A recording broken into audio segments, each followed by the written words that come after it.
ಎಲ್ರಿಗೂ ನಮಸ್ಕಾರ. Haven world ಚಾನಲ್ಗೆ ಸ್ವಾಗತ. ಇವತ್ತಿನ ರೆಸಿಪಿ ಬಂದು ಕ್ಯಾಪ್ಸಿಕಮ್ ರೈಸ್.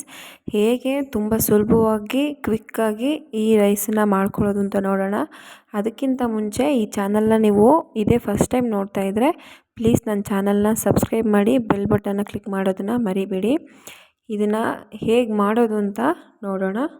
ಇದಕ್ಕೆ ಬೇಕಾಗಿರೋ ಇಂಗ್ರೀಡಿಯೆಂಟ್ಸು 2 ದಪ್ಪ ಮೆಣಸಿನ್ಕಾಯಿ, 3ರಿಂದ 4 ಹಸಿಮೆಣಸಿನ್ಕಾಯಿ, 2 ಒಣಮೆಣಸಿನ್ಕಾಯಿ, ಕರಿಬೇವು, ನಿಂಬೆ ರಸ, ಕೊತ್ತಂಬರಿ, ಕಡಲೆಬೀಜ, ಕಡಲೆಬೇಳೆ, ಉದ್ದಿನಬೇಳೆ, 1 ಟೇಬಲ್ ಸ್ಪೂನಷ್ಟು ಅರಿಶಿನ, ಸಾಸಿವೆ, ಜೀರಿಗೆ, ಉಪ್ಪು, ಎಣ್ಣೆ ಹಾಗೂ ಆಲ್ರೆಡಿ ನಾನು ಮಾಡಿಟ್ಕೊಂಡಿರೋಂಥ ರೈಸು. ನಾನು ಇದರಲ್ಲಿ ಬುಲೆಟ್ ರೈಸ್ ಯೂಸ್ ಮಾಡಿದ್ದೀನಿ. ನೀವು ಯಾವುದಾದ್ರೂ ಯೂಸ್ ಮಾಡ್ಬೋದು. ಉಡಿಯಾಗಿದ್ದರೆ ತುಂಬ ಚೆನ್ನಾಗಿರುತ್ತೆ ಇದು ಚಿತ್ರಾನ್ನ. ಇವಾಗ ಬಂದು ಹೇಗೆ ಮಾಡೋದು ಅಂತ ನೋಡೋಣ. ನಾನಿವಾಗ ಬಾಣಲೆಗೆ ಎಣ್ಣೆ ಹಾಕ್ಕೊಂಡೋದಕ್ಕೆ ಸಾಸಿವೆ, ಜೀರಿಗೆ ಹಾಗೂ ಕಡಲೆಬೇಳೆ, ಕಡಲೆಬೀಜ, ಉದ್ದಿನಬೇಳೆ ಎಲ್ಲನೂ ಹಾಕೋದನ್ನು ಫ್ರೈ ಮಾಡ್ತಾಯಿದ್ದೀನಿ. ಸ್ವಲ್ಪ ಕ್ರಿಸ್ಪಿ ಆಗೋವರೆಗೂ ಅದನ್ನು ಚೆನ್ನಾಗಿ ಫ್ರೈ ಮಾಡ್ಕೊಳ್ಳಿ. ಅದಾದ ನಂತರ ಅದು ಕ್ರಿಸ್ಪಿ ಆದಮೇಲೆ ನಾನು ಹಸಿಮೆಣ್ಸಿನ್ಕಾಯಿ ಮತ್ತು ಒಣಮೆಣ್ಸಿನ್ಕಾಯಿ ಹಾಗೂ ಕರಿಬೇವನ್ನ ಸೇರಿಸ್ಕೊತಾ ಇದ್ದೀನಿ. ನೀವು ಖಾರ ತುಂಬ ತಿಂತೀರಾ ಅಥವಾ ಖಾರ ಬೇಕು ಜಾಸ್ತಿ ಅನ್ನೋದಾದರೆ ಹಸಿಮೆಣ್ಸಿನ್ಕಾಯಿ ಜಾಸ್ತಿ ಯೂಸ್ ಮಾಡ್ಕೊಳ್ಳಿ. ಒಂದು 5ರಿಂದ 6 ಯೂಸ್ ಮಾಡಿದ್ರು ತುಂಬ ಟೇಸ್ಟು ಆಗಿರುತ್ತೆ, ಸ್ಪೈಸಿಯಾಗಿರುತ್ತೆ. ಫ್ರೈ ಮಾಡಾದಮೇಲೆ ನಾನು ಇದಕ್ಕೆ ಕ್ಯಾಪ್ಸಿಕಮ್ನ ಸೇರಿಸ್ತೀನಿ. ಕ್ಯಾಪ್ಸಿಕಮ್ನ ಎಣ್ಣೆಯಲ್ಲಿ ಚೆನ್ನಾಗಿ ಬೇಯಿಸಬೇಕು. ಇಷ್ಟೇ ಇಂಗ್ರೀಡಿಯೆಂಟ್ಸು, ಬೇರೆ ಏನೂ ಇಲ್ಲ. ಈರುಳ್ಳಿ, ಟೊಮ್ಯಾಟೊ, ಬೇರೆ ಯಾವ ಪದಾರ್ಥನೂ ಬಳಸ್ತೇನೆ. ತುಂಬ ಕಡಿಮೆ ಸಾಮಗ್ರಿನ ಬಳಸ್ಕೊಂಡು ಈ ಚಿತ್ರಾನ್ನನ ಕ್ವಿಕ್ಕಾಗಿ ಮಾಡ್ಬೋದು. ಮಕ್ಕಳು ಲಂಚ್ ಬಾಕ್ಸ್ಗೆ ಬೆಳಿಗ್ಗೆ ಏನಪ್ಪ ಮಾಡೋದು ಅಂತ ಯೋಚನೆ ಮಾಡ್ತಾ ಇರಬೇಕಾದ್ರೆ ಈ ಥರ ಕಡಿಮೆ ಸಾಮಗ್ರಿ ಬಳಸಿ ಸಿಂಪಲ್ಲಾಗಿ ಈ ಥರ ರೈಸ್ನ ಮಾಡಿ ತುಂಬ ಚೆನ್ನಾಗಿರುತ್ತೆ. ಒಂದು ಸಲ ಟ್ರೈ ಮಾಡಿ ನೋಡಿ.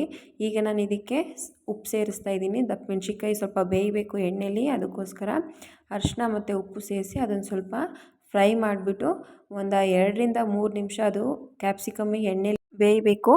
ಅದಕ್ಕೆ ಒಂದು ಪ್ಲೇಟ್ ಮುಚ್ಚಿ ಒಂದು 2ರಿಂದ 3 ನಿಮಿಷ ಬೇಯಲಿಕ್ಕೆ ಬಿಡಿ. ಸಿಮ್ಮಲ್ಲೇ ಇಡಿ, ಗ್ಯಾಸ್ನ ಹೈ ಫ್ಲೇಮಲ್ಲಿ ಇಡೋಕ್ಕೆ ಹೋಗ್ಬೇಡಿ. ಏಕೆಂದರೆ ಕ್ಯಾಪ್ಸಿಕಮ್ಮು ಜಾಸ್ತಿ ಬೆಂದು ತಳ ಹಿಡಿದ್ಬಿಡುತ್ತೆ. ಆವಾಗ ಸೀದೋಗಿರೋ ಥರ ಸ್ಮೆಲ್ ಬರುತ್ತೆ. ಆವಾಗ ರೈಸ್ ಕೂಡ ಚೆನ್ನಾಗಿರಲ್ಲ. ಈಗ ಅದು ಸ್ವಲ್ಪ ಬೆಂದಿದೆ. ನಾನಿವಾಗ ಅದಕ್ಕೆ ನಿಂಬೆ ರಸನ ಆ್ಯಡ್ ಮಾಡ್ತಾಯಿದ್ದೀನಿ.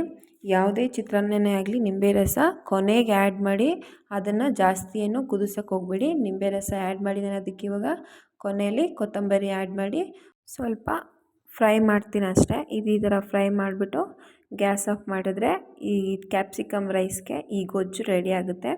ಈಗ ಅದಕ್ಕೆ ನಾನು ಮೊದಲೇ ಮಾಡಿಟ್ಕೊಂಡಿರೋಂಥ ರೈಸ್ಗೆ ಇದನ್ನು ಕ್ಯಾಪ್ಸಿಕಮ್ ಗೊಜ್ಜನ್ನು ಆ್ಯಡ್ ಮಾಡಿಬಿಟ್ಟು ಮಿಕ್ಸ್ ಮಾಡ್ಕೊತೀನಿ. ತುಂಬ ಚೆನ್ನಾಗಿರುತ್ತೆ, ಕಲರಾಗೂ ಇರುತ್ತೆ.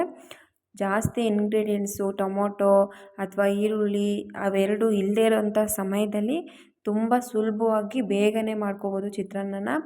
ಬೇರೆ ಬೇರೆ ರೀತಿಯಾಗೆಲ್ಲ ನೀವು ಟೇಸ್ಟ್ ಮಾಡಿರ್ಬೋದು. ಇದು ಒಂದು ಸಲ ಟ್ರೈ ಮಾಡಿ ನೋಡಿ, ಹೇಗಿತ್ತು ಅಂತ ಕಮೆಂಟ್ ಬಾಕ್ಸಲ್ಲಿ ಕಮೆಂಟ್ ಮಾಡಿ. ಈ ರೈಸ್ ಜೊತೆಗೆ ಚಟ್ನಿ ಕೂಡ ಕಾಂಬಿನೇಷನ್ ತುಂಬ ಚೆನ್ನಾಗಿರುತ್ತೆ. ಟ್ರೈ ಮಾಡಿ ನೋಡಿ.